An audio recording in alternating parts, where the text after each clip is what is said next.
Hospital बनेगा, mall नहीं बनेगा। झूठ बोल रहे हैं दोनों, सबने सुना। झूठ, आप झूठी हैं।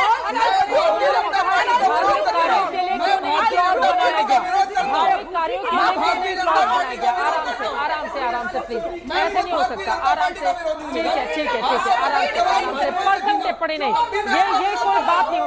आराम से, डिबेट कैसे होगी भाई, डिबेट कैसे होगी?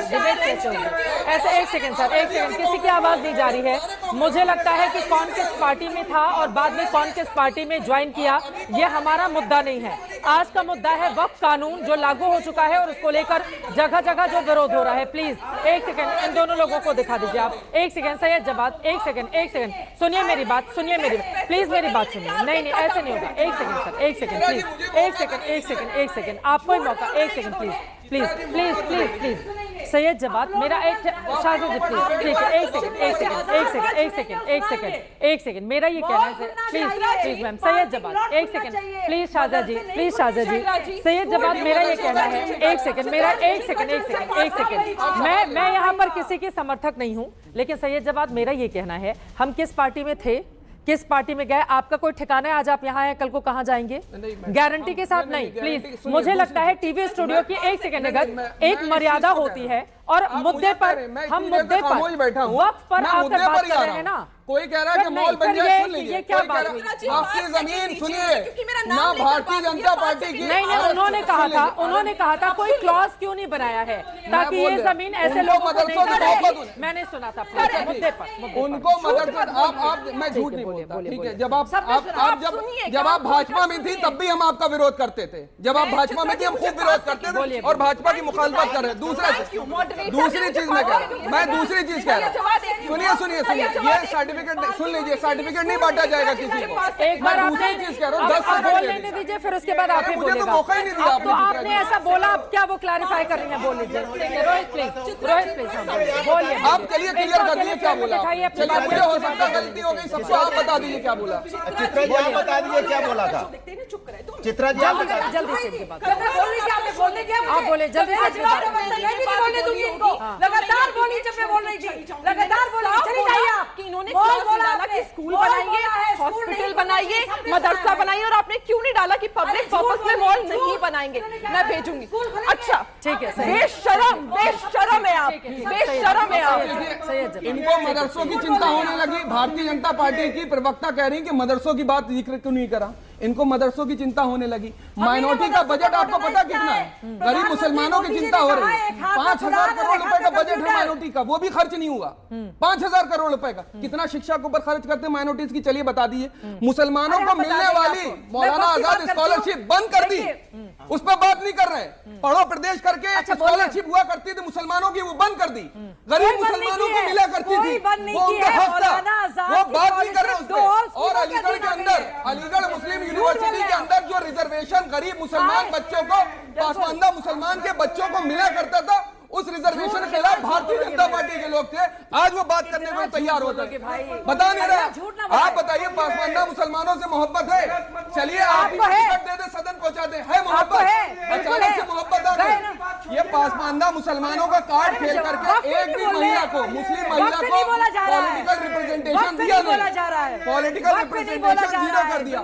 देखिए अब आप बोलेंगे तो मैं भी लगातार बोलूंगा, चाहे चित्रा जी। हमने सुना आपकी बात सारी। मैं आपसे ये कह रहा हूँ, आप भी तो भारतीय जनता पार्टी की है ना, आप भी भारतीय, आपको भेज के उठा के सदन चलिए, मैं तारीफ करूंगा। आपको नहीं मिलने वाला भारतीय जनता पार्टी की बात हो गई। मैं इसलिए कह रहा हूँ क्योंकि भारतीय जनता पार्टी ना मुस्लिम महिलाओं की हितैषी है, ना गरीब मुसलमानों की। जब 3 तलाक के मुद्दे पर सरकार फैसला कर रही थी, उस समय भी आप लोगों ने विरोध किया। बिल्कुल करेंगे, शर्म आनी चाहिए। महिलाओं को जब हक दिलाने की बात होनी चाहिए, उस समय आप लोग राजकीय शाहजेल में को टिकट दे दिया जाए, कोई बात होती है? हर मुद्दे पर आपको अपनी महिलाओं के हाथ को आप ताकत नहीं देना चाहते हैं।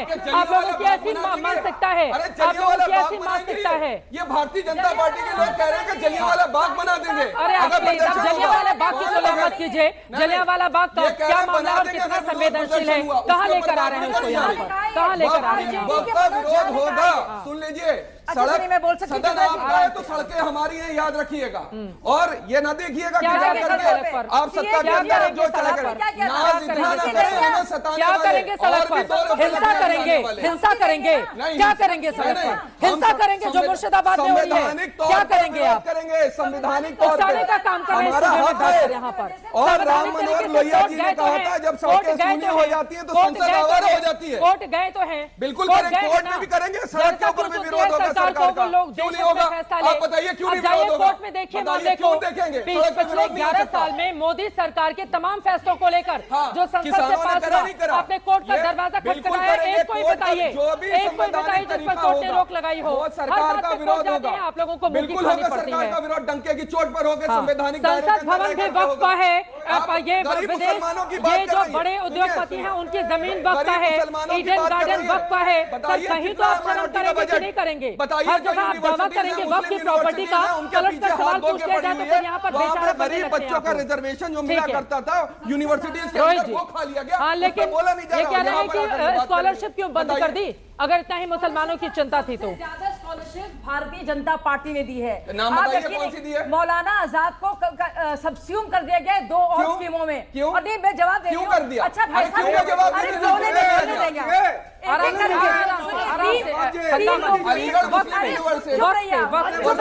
ऐसे नहीं बात बोलने दीजिए। आप चुप रहिए। आप आराम। 3 प्रवक्ता यहाँ बैठे हैं, आपने देखा 2 यहाँ भाई साहब बैठे हैं जो वक्फ की बात नहीं करना चाह रहे हैं। अनुराग भदौरिया को हिंदू की फिक्र हो गई, बेरोजगारी की फिक्र हो गई, किसानों की फिक्र हो गई, लेकिन मुसलमानों की फिक्र नहीं हुई।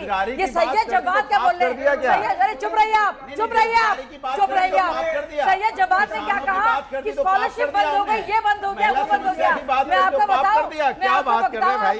महंगाई की बात करना पाप हो गया आजकल, ऐसा समझ में आ रहा है। आप शिक्षा की बेरोजगारी की बात करते तो पाप हो रहा है। 4.5 प्रतिनिधित्व था सरकारी जॉब्स में। अरे आप बताइए, महंगाई बेरोजगारी की बात करना पाप माना जा रहा है आजकल, पहली बार पता चल रहा है। 68% से 79 हो गया है।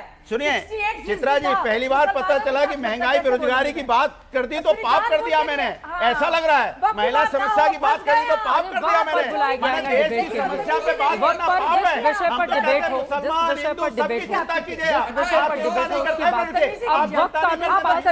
लागू हो गया है तो उसी पर डिबेट हो रही है ना, मुद्दे से नहीं भटकेंगे, वक्त पर रहते हैं, वक्त कानून चलता है। आप अपने सरकार की चिंता करते हैं, आप कुर्सीजीवी हैं, कुर्सीजीवी है, आपको कुर्सी चाहिए, चाहे किसी तरह का भी संघर्ष चलता रहे, चाहे कोई भी कानून पास हो जाए। कमाल की बात करें। अरे हम तो कहते हैं आप जेपीसी बनाते तो हमारी राय लीजिए। हम तो राय दे रहे थे आपको, किसान बिल पे भी राय दे रहे थे, लेकिन आप मेरी राय मानते नहीं विपक्ष की। पोल तो सरकार की खुली है, पोल तो सरकार की खुली है। हम तो आपसे बात कर रहे हैं न्याय की, हक की, जो हमें संविधान ने दिया। जेपीसी में जेपीसी बनाई और जेपीसी में हमारा कोई सजेशन नहीं लिया। अनुराग भदौरिया जी सरकार को ताकत दी है कि जनता के हक में संसद में फैसले किए जाएं। आप लोगों की वजह से जेपीसी बनाई गई, आप लोगों ने उसमें सुझाव दिए, लाखों सुझाव आए सरकार के पास। उसके बाद 24 घंटे से ज्यादा राज्यसभा लोकसभा में बहस होती है, फिर कानून बनता है, सड़क पर उतरकर प्रदर्शन। ठीक है, एक एक करके अपनी बात करेंगे, एक एक करके, एक एक करके। बजट में फर्क होता है। मुसलमानों की अगर आपको फिक्र होने लगी है। अरे सच्चर कमेटी ने क्या कहा था वक्फ बोर्ड को लेकर? हम हमेशा कहते हैं ना, सच्चर कमेटी की रिपोर्ट को सरकारें क्यों नहीं लागू करती? मुसलमानों के हक में सच्चर कमेटी ने वक्फ को लेकर क्या कहा था? क्यों नहीं मानी? हम तो चाहते हैं ना कि अच्छी तरह बनता। कोई बिल बन रहा है अगर तो हमारी राय मानिए ना। नेता ने बात रखी ना, सदन में आपके नेता ने बात रखी ना, सदन में रखी आपकी बात। ठीक है, राय मानते हैं ना, सदन में आपके नेता ने बात रखी। 10 सेकंड दे दीजिए मुझे। ठीक है, सही 10 सेकंड। वक्फ बोर्ड के अंदर एक कानून था कि अगर वक्फ बोर्ड की जमीनों को जानबूझकर कोई कब्जा करता था, वो नॉन अवेलेबल वारंट इशू होता था उसमें। इस सरकार ने कितने लोगों के खिलाफ इशू हुआ? आपको लोन मिल जाएगा, आपको जो है बिल मिल जाएगी। लोगों के खिलाफ इशू हुआ था। एक आंकड़ा, पार्टी में जितने भूमाफिया हैं, एक आंकड़ा, भारतीय जनता पार्टी में भूमाफियों को टिकट दिया गया है, उनके ऊपर चर्चा करते हैं। विधानसभा उत्तर प्रदेश 40,000 से ज्यादा मामले, जिनमें 10,000 से ज्यादा मामले मुसलमानों ने दायर कराए। आप मुझे बताइए सैयद जवाद जी, कितने मामले? आपने कहा कि 2 साल का था, कितने लोगों के खिलाफ हुआ? एक आंकड़ा बताइए। बहुत से लोगों के खिलाफ क्या बात है। कर रहे हैं? अच्छा, बड़े बड़े साहब सुन लीजिए, क्या बात मुंबई में बड़े साहब नहीं है जानकारी आपको? सरकार के नहीं है जानकारी मैं आपको? बोल रहा हूँ ना, हाँ, सुनिए। हाँ, बोलिए। एक बड़े उद्योगपति हैं, बहुत बड़े उद्योगपति हैं देश के, फंडर भी है, हाँ। उनका जो मकान बना हुआ है, अरे भैया, फिर तो संसद भवन भी आप लोग दावा कर चुके हैं, फिर तो संसद भवन भी बोल चुके हैं कि वक्फ की प्रॉपर्टी है, फिर तो संसद भवन भी ले जाइए वक्फ प्रॉपर्टी के नाम पर, वक्फ की प्रॉपर्टी के नाम पर ईडन गार्डन भी लेकर जाइए। ये तो हाल हो